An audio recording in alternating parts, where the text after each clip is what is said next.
Our journey started with a late afternoon 2.5-hour drive from Queenstown to Twizel.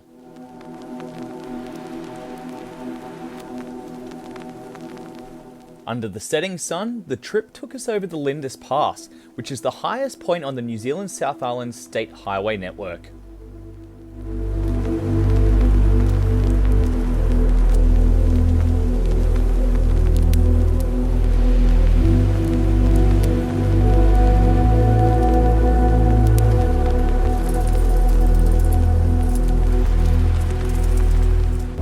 After clearing the pass, we descended down into the Mackenzie Basin in South Canterbury.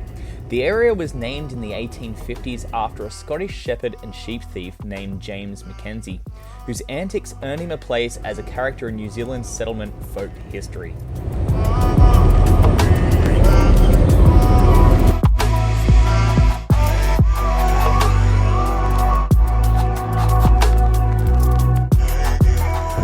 As the sun set, the sky turned an array of spectacular colours, which set the backdrop for the distant snow-capped peaks of the Aoraki Mount Cook National Park.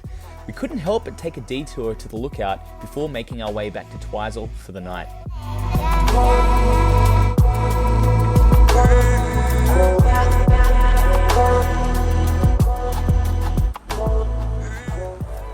So behind me here we have Lake Pukaki, and in the distance there we have Aoraki, Mount Cook. This is New Zealand's highest peak, and we have such a spectacular sunset today.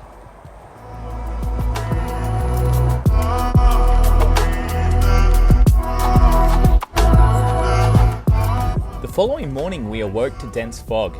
The plan was to film some short videos for a Chinese tourism company known as Dream of Freedom. We made a stop at a local salmon farm in the hope that the fog would dissipate soon after.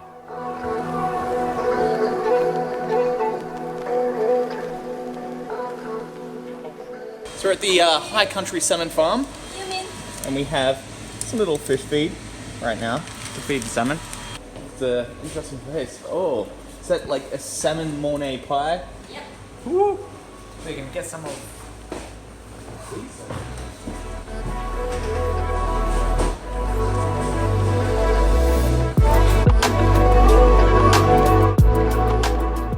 The ducks are coming for the salmon food. But Yeah, they like it, but actually they don't recommend it. Oh, really? Yeah, Okay. because they are greedy. They are greedy. Where are they? if you're feeling like this, come on. Holy crap.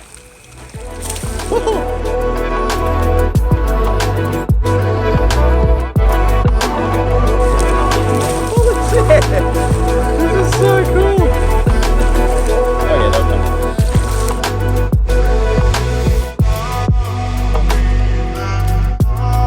Like piranha. Holy shit!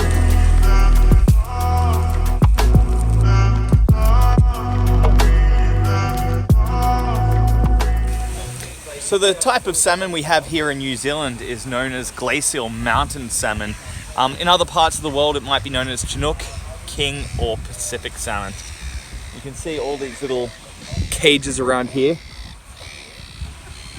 And this is essentially the salmon farm. These guys here are waiting for the salmon food. Now the reason why the water is so blue is because this is actually glacial runoff water. This comes down from the Mount Cook region, which is just 5 minutes from here. And essentially what happens is when the glaciers melt, the sediment from the rock in the mountains is dragged down with the glacier. And this sediment is comprised mainly of like limestone, so it is kind of like a greyish white, fine powdery sediment known as glacial flour. And when this comes down from the mountains, it gets washed into these little lakes and streams, and essentially it's a process known as refraction, where the light, once it hits the water, refracts off the white powdery sediment, and it creates this sort of optical illusion where the colour goes sort of blue. It's really beautiful, actually.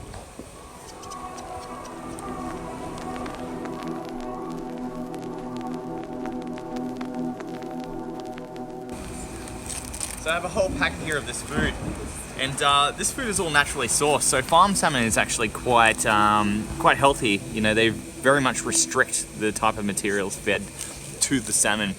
So essentially this is comprised of raw materials. I think there's a bit of seaweed in there. Tastes a little bit, no it's not. I've got a whole packet here. Let's see what happens when I throw the whole packet in.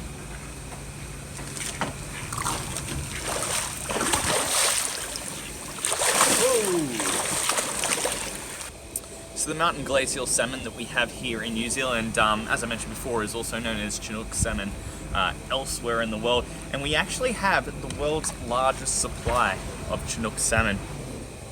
It's only grown here on the South Island of New Zealand. And that's because the waters down here are a lot cooler than they are up in the North Island. This one's called Kamana. We were having some reservations about what to do today because we're supposed to film a video for Chinese tourism at Mount Cook, and it had a lot of fog everywhere, and we were sort of coming up with a plan B, but as soon as we left like this small section of fog, you can actually see clearly and perfectly Mount Cook there in the distance. So awesome. Stroke of luck, maybe. Miracle, definitely. The fog ends there. Yeah. Dusty mountains cold. So we right now are at Aoraki Mount Cook Visitor Center, the Alpine Salmon store and location. We're about to set up a picnic. We're going to do a live show for Chinese tourism, so it should be pretty interesting. We had an interesting day today. The fog had pretty much filled up everywhere in the region, and as soon as we got here to Mount Cook, perfect, you know. The sun burnt off the fog in all the right places, and now I can have a look out here into the lake. Magic. This is our traditional Kiwi picnic that we're creating. Look at that. All the good stuff. Oh, you even fixed up my mess on the pavlova. That looks nice, actually. Look at that. With kiwi fruit as well. So it's definitely a Kiwi style pavlova. We have some smoked sashimi, some smoked salmon here, the Aoraki brand. Aoraki, sorry. You can see Mount Cook right there, which is Aoraki. In the background, right behind Francesco. Yeah, there. That's New Zealand's highest mountain.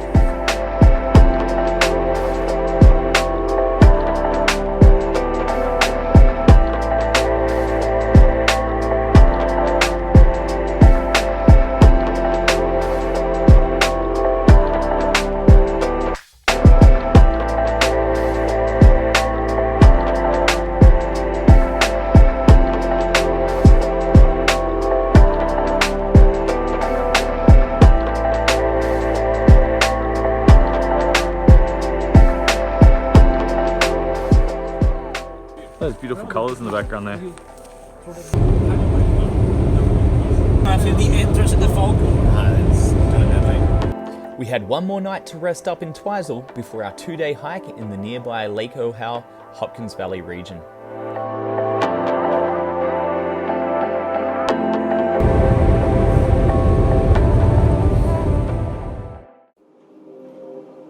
We started the next morning a little later than we had hoped. I've never seen Lake Ohau before. This is the first time. The original plan was to do some sightseeing around Lake Ohau before our hike, but we settled on taking in the scenery from the inside of our car.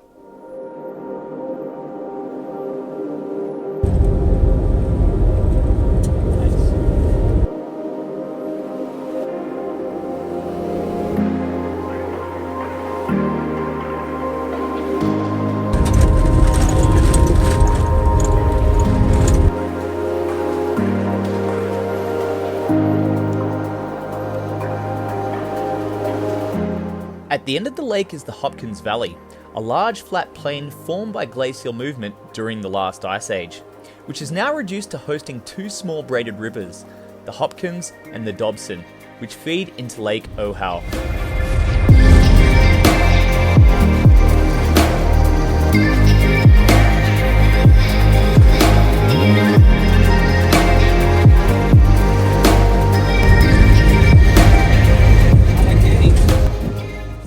So it is decision-making time right now. We're about to cross into private property, and this is technically four-wheel drive track. We do kind of have an all-wheel drive van, however I'm not sure exactly how well it can handle itself if the conditions get a little extreme. Here's our friend on the motorbike. He's turning around probably to tell us not to go down. We'll find out in a second. Our backup plan is the South Temple hike though. Hopkins Valley track. It'll be 2 hours to walk to Monument Hut if we can't drive it.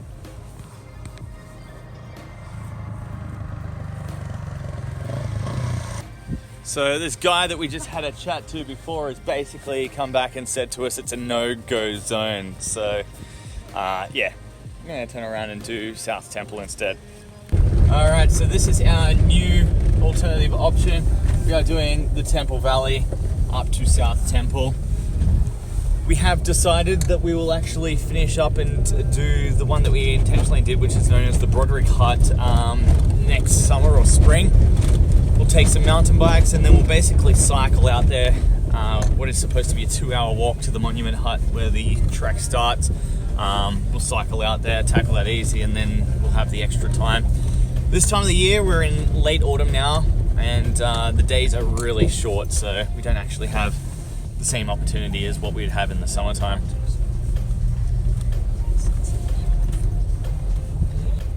Maybe you want us to say something to us? No? The sheep gonna come down. It's really cool though. Attack us! Hawks! Chasing us to run away.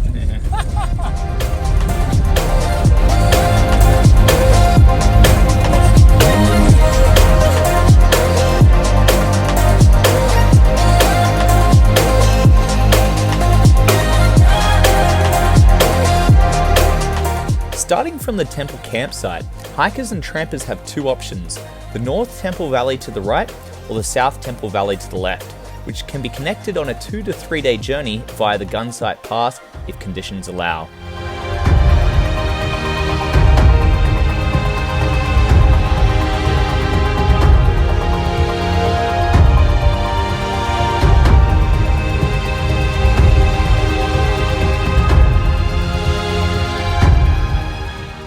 So we are at the Temple Valley picnic area and we're about to embark on our hike up to the South Temple Valley. Once we get up to South Temple, that's where we'll find the South Temple hut, and hopefully we should have a nice, comfortable and hopefully warm accommodation for the night. You're allowed to shoot people. Oh, not to. Right. They've got a very specific warning sign here for hunters. Please take care, identify your targets, don't shoot people. Don't shoot people. So we've found Francesco's dream home, right here. You can bring back all the chicks. You have to do a little ritual at the front first.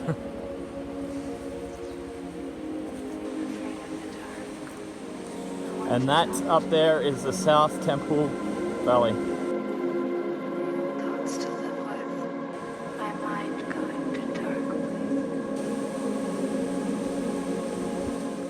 We weren't far into the hike before we hit our first obstacle.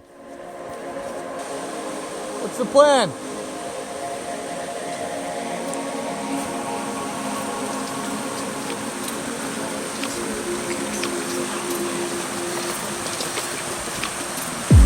Go for it.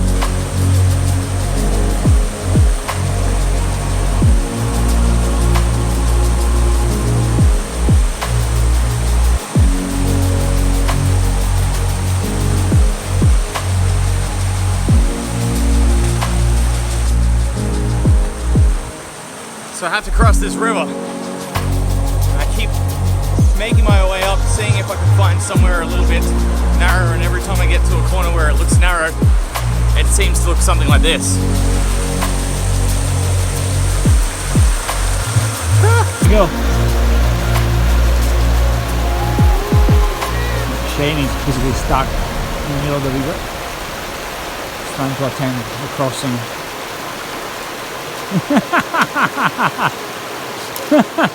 Just days away from winter, we didn't know it yet, but river crossings were to be our biggest adversary over our 2-day adventure. Finally made it across to the other side of the river.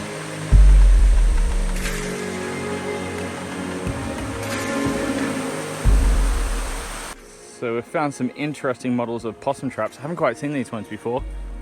It's pretty cool. It says right here, Trapinator, I want to be back.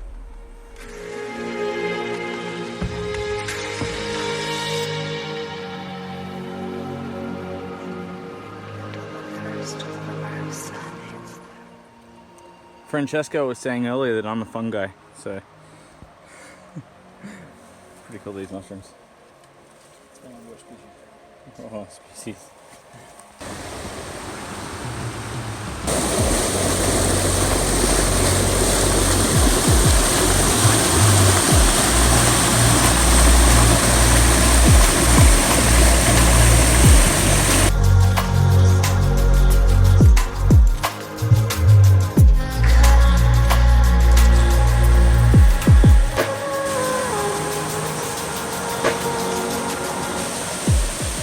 So we've run into a little bit of a problem here.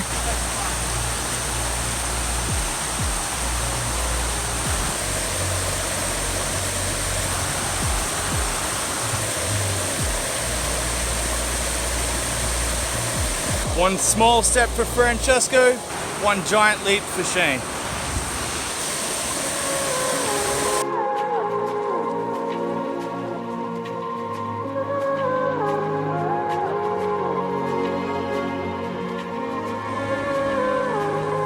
Fanghorn Forest. What madness drove him there?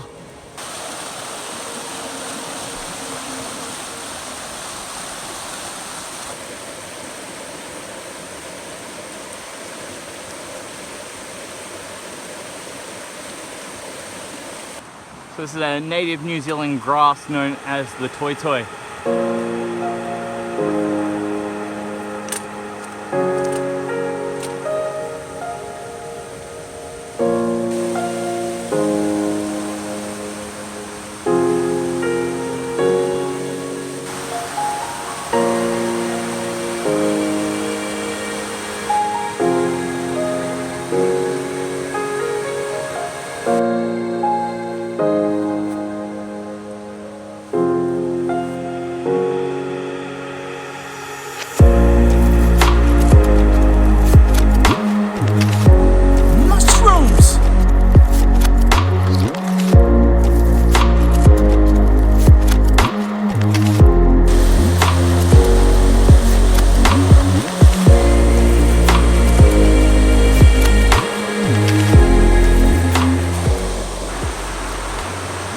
That is one hell of a landslide.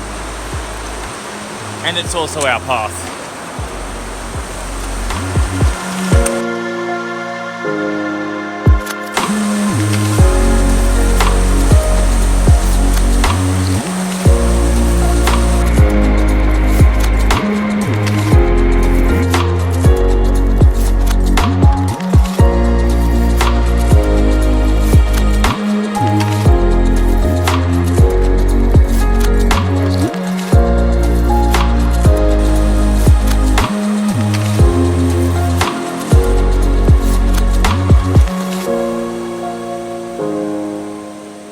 So we've pretty much made it to our destination, which is the South Temple Hut in that forest there. However, there is no bridge. We have to figure out a way across.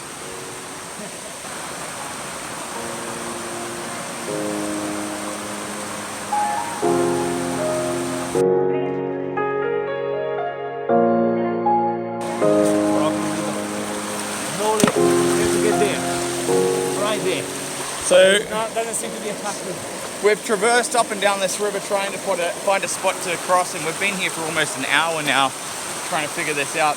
And the best thing we've come up with is throwing rocks into the middle to help block that up. Alright, cold? Dude, I already went in halfway up my leg, so I'm all good.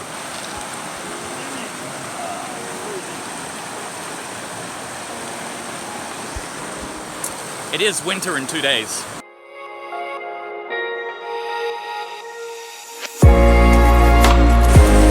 How is it? Can you feel your feet? Not at me. That was actually pretty close.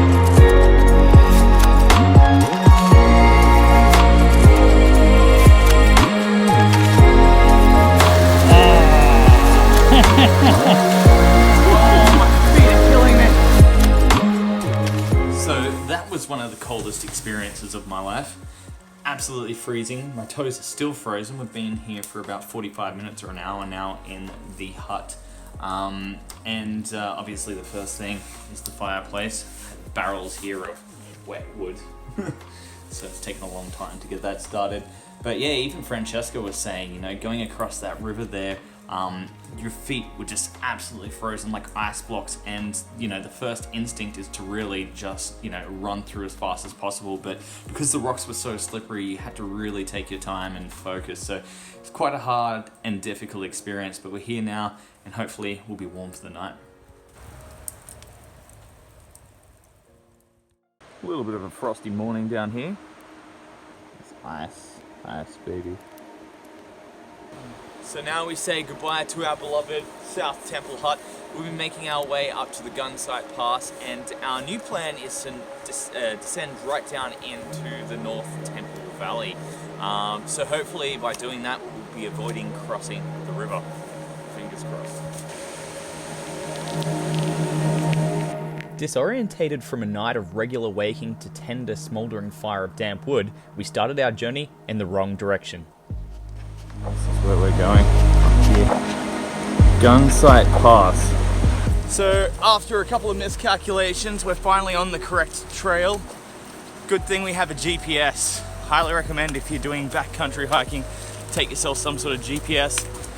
We're using the All Trails app, which funnily enough doesn't actually have this trail loaded into it, but once I'm done this trip, hopefully we'll be able to upload the trail for other people to use and follow. But we also had a regular map as well that we could link up with our GPS. It's a bit hard to find the trail. Probably the easiest point to cross.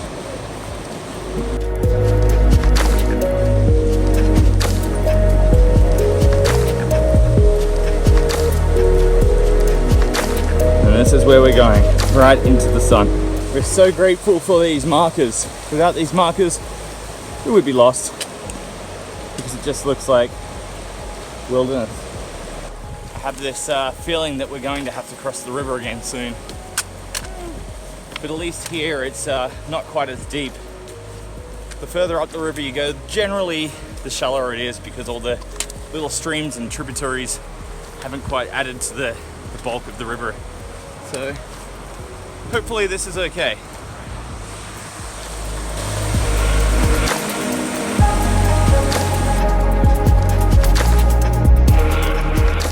So we've found the next marker, which is across this river. Looks like we're crossing. Feel like going for a swim? We're going to have to cross down there.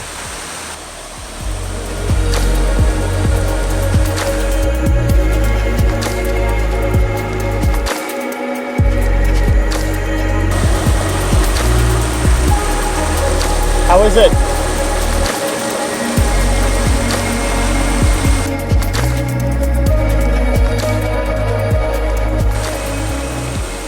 How do you feel?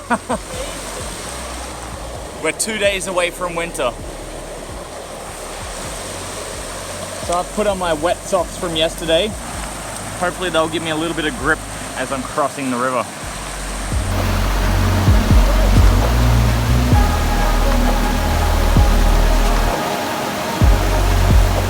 How is it?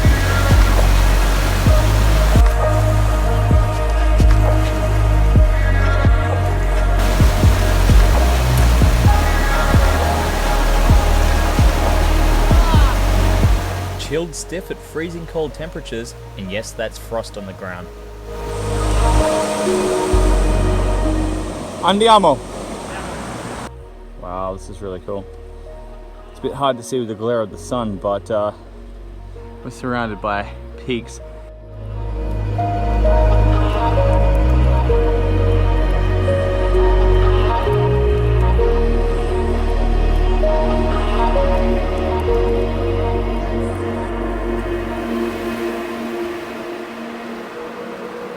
Some pretty epic waterfalls up here.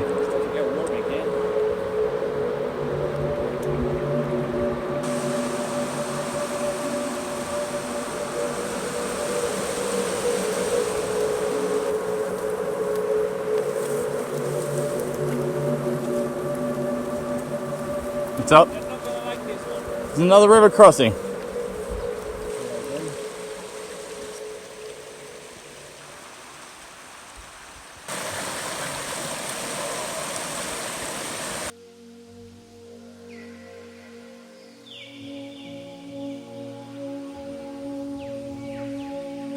We either go up over the pass here and potentially walk back for about half an hour in the dark. And it looks like, according to the map, there's no river crossings there. Or we go back this way. We cross at, 3 rivers. Not just the ice cold water that's sort of throwing us off, it's the getting off the shoes and the socks and then tying them to the bag and then carrying across and then putting them back on. It all takes up time, and we're starting to get pretty late in the day for what we're doing. We've already sort of estimated that we're going to be sort of walking in the dark for about half an hour to an hour. So it's not really something that we wanted to do. However, the alternative would probably get us back around the same time, and we'd probably have to cross multiple rivers. So hopefully we are making the right decision here. So our plan to create a stepping bridge kind of backfired, and Francesco ended up dropping my bag in the water. So now I've got a wet bag.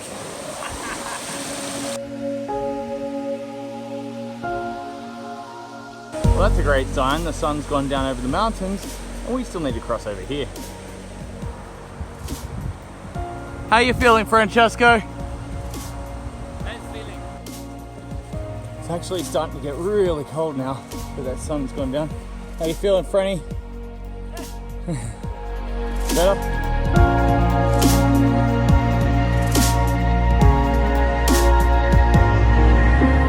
So this is where we're heading up right now. Oh shit. Another magnificent river crossing right here.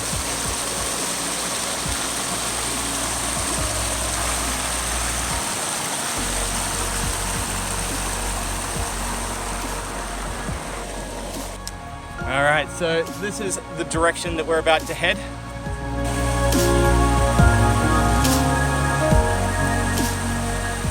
So we need to weigh up if we want to cross over this, if we want to head back the way we came. If we head back the way we came, it's 6.5 hours. What time will that get us back? 9:30.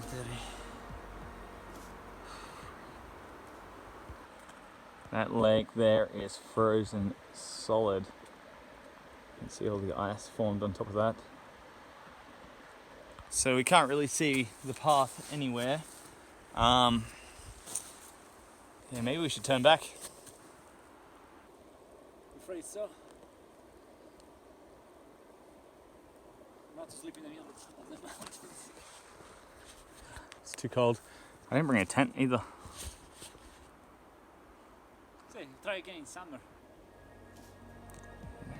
To be really smart and cross with my shoes on, and now I've got soaking cold feet, soaking wet shoes and socks, and we've still got about 5 hours to go.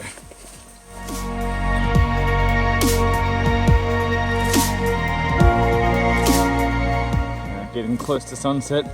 We estimated about 9:30 we should be getting back. Yay!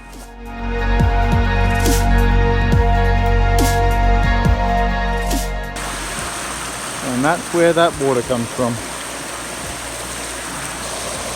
Oh, it's been a tough afternoon, I'll say that. Hiking through this sort of stuff. So we're getting very close to sunset right now.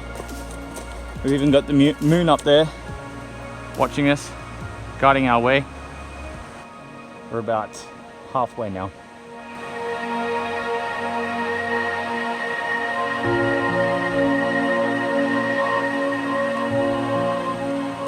So there is some need for celebration. We actually got to the hut a lot quicker than we thought. We actually cut through the forest and along the edge of the river, not having to cross the river twice, including the big, deep area that we crossed yesterday.